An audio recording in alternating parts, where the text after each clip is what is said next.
Bom dia. Aí com coragem, com casca em nó, vamos metendo a cara, certo?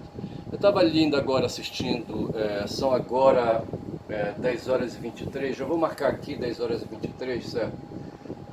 Para 10 horas e 53 encerrar este vídeo, certo? Mas eu estava há pouco assistindo o Café da Manhã, o DCM Café da Manhã, certo? E ele está aqui à minha esquerda, eu acho que ali no Smart TV dá para mostrar, certo? Ali no card, onde tem Bolsonaro, certo? Bolsonaro em tempos atuais e o Bolsonaro no tempo que ele era incendiário, certo? Ele foi um seguidor de Silvio Frota, mas eu acho que não deve tê-lo conhecido, nem tinha acesso. Mas quem tinha acesso ao Silvio Frota era o ex-ministro da Educação, Jabas Passarinho, sabe? O Heleno, o Augusto Heleno, sabe? Que agora, né, com esse escândalo da espionagem, sabe? Era do GSI, era o ministro-chefe do GSI, do Gabinete de Segurança Institucional, certo? Ao qual a ABIN estava subordinada, certo? E a ABIN que estava entregue ao Alexandre Ramagem, certo?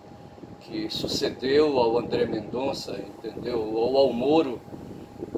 Não estou bem certo como é que foi aí, certo? Se foi Moro Ramagem, se foi Moro, acho que foi André Mendonça, entendeu? E depois Ramagem, qualquer coisa assim. Mas pouco importa aí, sabe, a ordem dos fatores. Esses três personagens têm tudo a ver. Hoje esse André Mendonça deve estar lá no Estado de Israel, fazendo uma visita patrocinada pela CONIB. Eu acho um absurdo isso. Um ministro de Estado atendeu um pedido de uma organização social, não sei se eu posso falar empresa, mas é uma organização civil, digo melhor, uma organização civil, certo? Aí não chega a ser uma empresa, mas é uma organização civil que congrega sionistas, que congrega israelitas que defendem o Estado de Israel, a existência do Estado de Israel, certo? E chamam a todos que não concordam com eles, sabe, de antissemitas, aquela coisa toda, não esquecendo que os árabes palestinos que hoje estão sendo assassinados também são semitas, certo? E se fosse a pegar essa história aí da Bíblia, não tem nada a ver, onde os que não são semitas são os camitas foram para a África, são os negros queimados pelo sol, certo? E os semitas ficaram ali no intermédio, ali pela área, né, da Mesopotâmia, e ali descendo mais um pouco ali, sabe? E aí se tornaram aí semitas, sabe? Mas não tem nada a ver porque quem está hoje lá na Palestina também é semita. Então não tem o menor sentido os israelitas hoje puxarem para si a chancela de serem os únicos semitas, que não tem cabimento isso, sabe? Tudo é um argumento falacioso, sabe, para justificar o poderio material, o poderio histórico, o poderio político no mundo, certo? Onde o Estado de Israel hoje se consorcia com os Estados Unidos, se consorcia com os países da União Europeia, certo?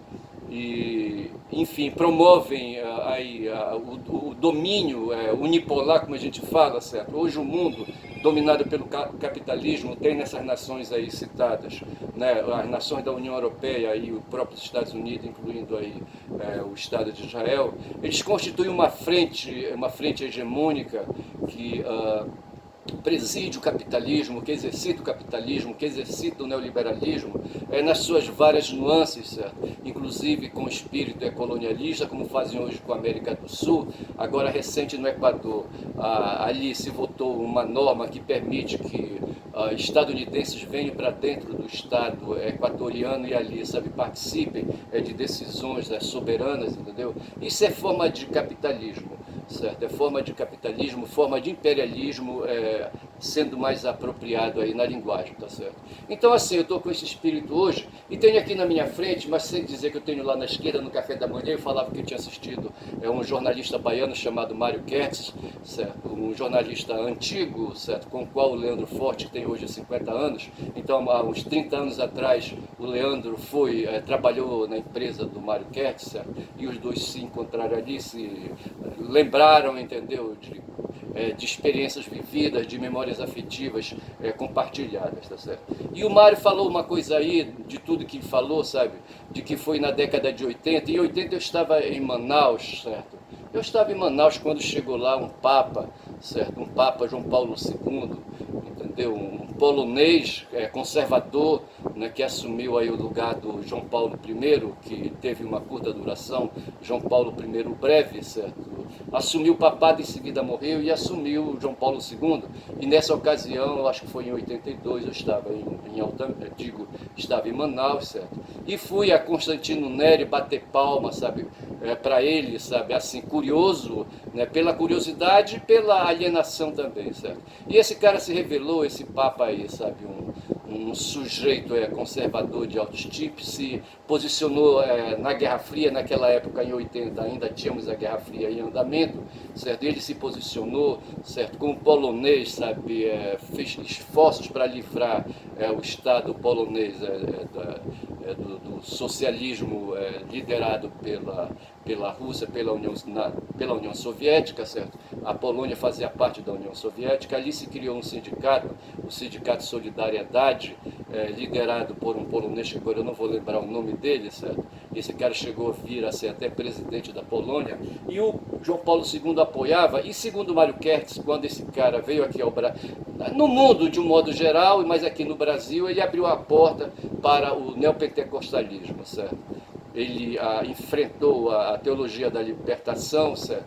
Liderado pelo... E aí não vem aí, sabe? Não vem o nome do frade, sabe? Não vem. Um teólogo que tem aí, certo? Que não é mais, acho que não é mais membro da igreja, sabe? Eu acho que ele foi, me parece que ele foi afastado da igreja forçadamente, certo? Aplicaram o código canônico nele, certo? Mas eu vou lembrar depois, eu vou trazer. Mas o fato foi que esse João Paulo II abriu a porta, sabe? Enfraqueceu a estrutura da Igreja Católica no Brasil, certo? Ali, sabe? Perseguiu, bispos perseguiram. Eu tenho a notícia, por exemplo, de um bispo aqui na nossa região, sabe?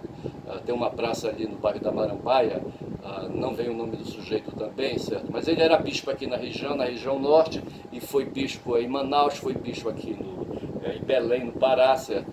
E Alberto Ramos era o nome do sujeito, certo? Era um bispo, certo? E esse cara andou perseguindo, inclusive entregando membros da Igreja Católica para serem aí, sabe, punidos e perseguidos pelo Estado totalitário que imperava na época, os militares, tá certo? E falando de militares, então fica essa notícia aí, sabe, do papel que teve esse Papa aí, favorecendo aos neopentecostais que hoje dominam a cena política no Brasil, certo? E a esse Papa, então, se deve esse avanço que teve os neopentecostais, sabe, sobretudo os que promovem a liderança, certo? Eu tenho na minha cabeça uma coisa seguinte, certo? Havia uma coisa chamada Guerra Fria, havia o socialismo real ali liderado pela União Soviética, certo? E havia o capitalismo sendo ali colocado contra a parede. A Revolução Socialista começou em 17, certo? E esboroou na década de 90, certo? Então foram assim quase 73 anos aí de luta, de refrega entre socialismo e capitalismo, certo? E o capitalismo botou para quebrar, sabe, não deu moleza, sabe, e foi aí fazendo, né, a luta, a guerra, certo? A guerra suja, certo? E por outro lado, o socialismo também reagindo através da União Soviética a essa guerra suja, sabe? Fazendo também guerra suja, porque na guerra todos os recursos são válidos, inclusive a sujeira, certo? Na guerra não tem essa história aí, sabe, de fazer duelo, certo? Duelo com regras, entendeu? A regra é não ter regras, tá certo? Eu acredito nisso e creio que os dirigentes de estados que fazem guerra se orientam pelo mesmo princípio, lembrando aí Sun Tzu, nem tanto Maquiavel, mas lembrando mais Sun Tzu, certo? Guerra é guerra. E, então, assim, quero lembrar de novo, sabe, que houve essa coisa aí da Guerra Fria, tá certo? E essa Guerra Fria eu perdi o fio da meada, entendeu? Eu perdi o fio da meada, certo? Mas eu vou avançar, eu estou com a cabeça aqui no João Paulo II, certo? E ele favoreceu, sim, quero dizer então que a Guerra Fria, certo? De certa forma esticava a noção marxista de luta de classes, certo? De um lado aí o patrão, de outro lado, né, o empregado, o burguês e o proletário, querendo ou não havia, sabe, essa emblemática, essa mística pelo lado dos socialistas, certo? E os capitalistas pregavam o individualismo, certo? O conflito havia, mas eram conflitos superáveis. Pela linha de Marx, certo? Se o conflito se tornava aí uma força tremenda, uma polarização, assim, um contraditório insolúvel, tá certo? E, enfim, né? Cujo resultado deveria ser a extinção do capitalismo no total, passando por uma fase de transição chamada socialismo. Mas assim, e os pastores evangélicos, eles entraram aí, sabe?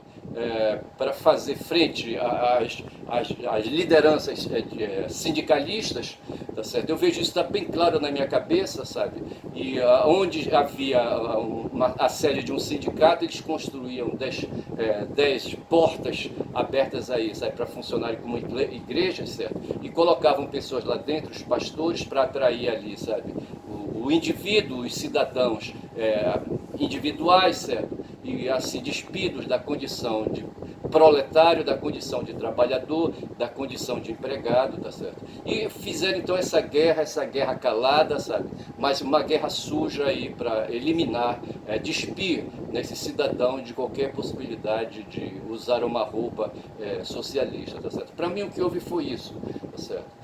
A igreja, o Mário falou assim, que no começo, sabe, ali os pastores, mas todo começo é assim mesmo, os pastores vão fazendo ali o seu trabalho, até que chega no ponto crítico, quando chega a extrema-direita e se apropria dessa força, que foram os neopentecostais, tá certo? E hoje o que é que nós temos aqui no momento atual? Essa luta entre neopentecostais e um governo progressista, como é o caso do governo do Lula, tá certo? Que enfrentou muitas dificuldades aí, tá certo? Fortalecidos por forças, de um consórcio de forças, tá certo? Nos quais os militares, aí a gente volta ao ponto e eu enxergo aqui à minha direita, ali um card, onde eu vejo, sabe, um cínico capitão, certo? Um cínico capitão colocando a língua para fora, certo? Fazendo arminha, certo? No meio, ao lado, certo? Esse mesmo capitão, 30 anos mais jovem talvez, sabe?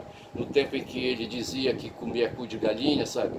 E fazia sexo com animais, sabe? Sem menor constrangimento. Mais tarde ele veio admitir, sabe? Que podia comer carne de índio, que ofereceram carne de índio para ele com banana, tá certo? Em certa circunstância ele parou na frente de uma casa, eu não sei que casa era aquela, cheia de venezuelanas aí, sabe, adolescentes, sabe, e que ele, salvo engano, sabe, teria descido ali, sabe, e ali, não sei se fez o programa, não sei se consumou o ato, mas ele passou por ali, talvez estivesse de moto, eu não sei como é que era isso, entendeu? Mas o fato é que esse cara sujo assumiu uma liderança, assumiu um papel ridículo, sabe, de uma liderança aí sem moral e ao mesmo tempo que se dizia religioso, e todo esse povo evangélico aí carregando o cara nas costas, sabe, deixando o cara esfregar o saco dele no pescoço de toda essa turma aí, tá certo? E assim, o mundo que nós temos hoje é esse mundo aí, né? Em que tivemos agora recente o escândalo, né, da espionagem que houve, tá certo? Espionagem que na análise que fizeram hoje de manhã no 247, tá certo? Foi uma nova fase, sabe? Uma nova fase da antecipação do 8 de janeiro de 2022, tá certo? O golpe, né, que se queria dar, tá certo? Essa espionagem tem conexão, eu acho que o Xandão vai ver essa conexão e vai para cima do Ramagem e vai... Eu não sei, assim, esse cara solto, ele a essa altura provas, sabe, se provas tem, testemunhas não valem, certo? Mas eu acho que o Xandão tem prova, é por isso que ele não quis mandar prender o cara, sabe? E nem quis também tirar o mandato de deputado federal dele, sabe? Deixou o cara solto aí, sabe, que é para quando chegar no momento que as provas estiverem organizadas, ele então ir para cima, sabe, e continuar, e o Ministério Público fazer o que tem que fazer, reagir, oferecer, receber o relatório da Polícia Federal, certo? Montar uma denúncia e oferecer essa denúncia para o Xandão receber essa denúncia, sabe? E marcar data para que esse cara aí, esse Ramagem e outros aí, tá certo? Inclusive o próprio Bolsonaro, sabe? Sejam chamados a vir depor num processo criminal já instalado, eu acredito nisso. Eu estou olhando aqui à direita, como eu disse, certo? Mas aqui à esquerda, eu tenho a reunião que houve, sabe? Eu estou aqui com o tweet, o X aberto, certo? Onde aparece aqui, sabe? Tem um vídeo, eu não vou abrir o vídeo, mesmo que eu abrisse, sabe? Eu não consegui abrir no Smart, sabe? O Twitter, certo? Mas eu vou providenciar isso mais tarde. Mas eu estou aqui na minha frente, Bolsonaro sentado a uma mesa onde tem dois generais presidindo com ele a mesa. O Mourão, pelo meu lado aqui à direita, e o Braga Neto à esquerda, sabe? Veja que são dois generais. Esses generais, com certeza, são mais velhos. Não, os três são da mesma idade, acho que até o Bolsonaro é até mais velho que os três, certo? Mas nenhum deles aí conviveu com o Silvio Frota. Quem conviveu foi o Heleno, certo? Que já está mais castigado pelo tempo, tá certo? Mas ele não aparece aqui no vídeo que eu estou assistindo aqui, sabe, ele não está no centro da mesa, certo? Está o Mourão, como eu disse, que era o vice-presidente, e o Braga Neto, que eu creio era o chefe da Casa Civil. E esse cara no dia 24, salvo engano, de abril, sabe, de 2020, sabe, se a memória não me trai, 24 ou 18, qualquer coisa assim, mas foi no mês de abril de 2020, esse cara faz uma reunião que diz que era uma reunião fechada, mas eu não acredito. Ele fez aquilo para chocar mesmo, sabe? Onde ele chama nome, sabe? O Paulo Guedes, sabe, passa a mão nas pernas da Damares, assim, entre aspas, entendeu? Porque ele sussurra no ouvido dela, assim, umas palavras obscenas, entendeu? E ali, mas todo mundo ali com um espírito, assim, sabe, afrontado, uns querendo prisão já de ministro do STF, sabe? Esse Bolsonaro chamando nome, falando, sabe, que era um cara que não tinha informação, um cara desprovido de informação, onde ele diz, inclusive, declara inclusive que ao lado do serviço de informação da ABIN, certo? Da inteligência da ABIN, esse órgão de captação de informação, ele tinha a própria ABIN. Certo? É nesse sentido que eu acho que se falou de a ABIN paralela. O Leandro Fortes hoje, sabe, diz que a ABIN é uma só. Ele tem razão quando fala que a ABIN não era uma ABIN paralela, certo? Funcionando paralelamente, tá certo? Eram duas ABINs numa só, não. Mas a ABIN paralela que se faz aí referência é uma segunda, um segundo sistema, certo? Particular, clandestino, de receptação, de captação de informações ali, sabe, chefiado, comandado pelo Carlos Bolsonaro, certo? Ele comprou uns aparelhos para ele, certo? Essas malas aí, sabe, do First... Força não sei o que, sabe, o nome não vem, o nome aí da mala comprada em Israel, sabe, que promove aí serviços de acompanhamento, de escuta e de localização, uma série de coisas aí, sabe, e que foi aí detonado agora nesses últimos 3, 4 dias para cá, entendeu? E o Bolsonaro, nesse dia, em 20 de abril, essa mala já estava funcionando, certo? E o Carlos é que carregava essa mala para cima e para baixo. Chego até a pensar, sabe, que no dia do assassinato da Marielle, o terceiro elemento poderia ser, sabe, esse tal de Carlos aí com a mala no colo, sabe, ali localizando onde estava a Marielle, sabe, para o Rony Lessa fazer o assassinato. Isso é uma especulação, sabe, não tem nada a ver, não estou acusando, tá certo, mas a minha imaginação, sabe, está me perseguindo e me mandando falar isso, tá certo. Mas assim, eu queria dizer, sabe, agora, olhando novamente esse vídeo aí, sabe, do Bolsonaro ladeado pelo Mourão e ladeado pelo Braga Neto, sabe, me dá assim uma impressão muito escrota, sabe, da capacidade que o ser humano, sabe, possui, sabe, de se deixar humilhar, sabe, de se deixar denegrir, sabe. Denegrir é uma palavra, né, que os politicamente corretos, o pessoal aí, sabe, dizem que a gente não deve usar mais essa expressão, sabe. Mas assim, o que eu quero dizer, essas pessoas não têm o menor pejo, a menor vergonha, sabe. Estou falando desses dois aí generais, certo? Os dois são generais, eu acho que são generais de 4 estrelas, certo? E que estão ao lado de um capitão, rapaz, um cara que não prestava, sabe? Um cara que foi expulso do exército. Só não consumou a expulsão porque resolveram, na última hora lá, Superior Tribunal de Justiça ofereceu ali, sabe, uma transação penal, sabe, e foi aceita. O cara deixou desligar das Forças Armadas, foi para aposentadoria, tá certo? Era major, o que ele era? Era tenente e virou capitão, certo? Foi isso, né? O capitão é um posto acima de tenente, certo? Ele era tenente e para levar o chute na bunda ele se abaixou, se acocorou e chutou e aí nasceu um capitão, tá certo?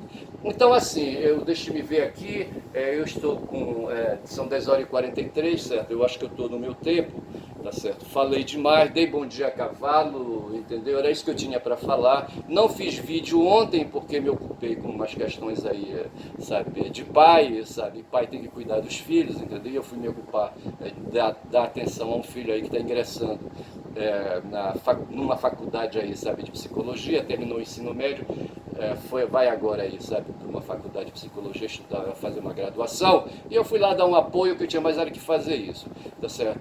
Peço que vocês aí deem atenção, né, ao que a gente está falando, certo? Falei aí, sabe, principalmente assim, sabe, dessa situação que nos assola hoje. Por um triz nós não tivemos, sabe, um golpe militar, certo? Por um triz, sabe?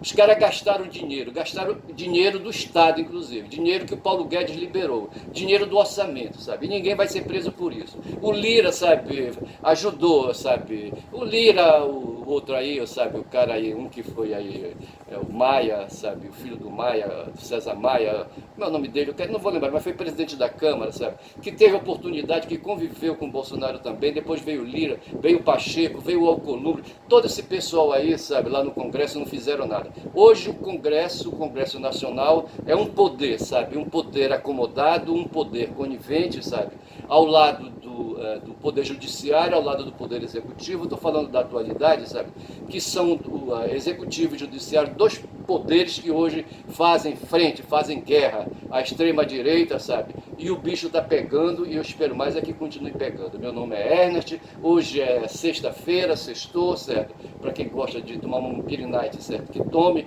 tá certo. Hoje são 26, eu vou ficando por aqui. Meu nome é Ernest, que fala muito da bom dia cavalo e égua, tá certo? E eu falei e tá falado.